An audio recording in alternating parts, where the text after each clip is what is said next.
How to change profile picture on messenger in mobile. Now that's I'm going to show you guys in this quick video, so let's get started right away. Now the very first thing you have to do, know that you cannot change your profile picture in the messenger, so you have to firstly change the profile picture of your Facebook app, and then the messenger profile picture is automatically changed. So you have to go to your Facebook app, and then you have to click on your profile picture, and then here you can see the when you tap on your long hold your profile picture, then you can see the select profile picture.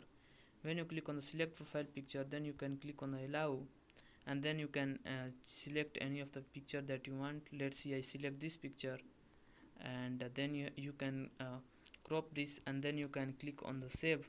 After that you can after uploading your profile photo, so it is uploading my profile picture, so sync profile info. And after that, when you go to your messenger app again, then you can see this change.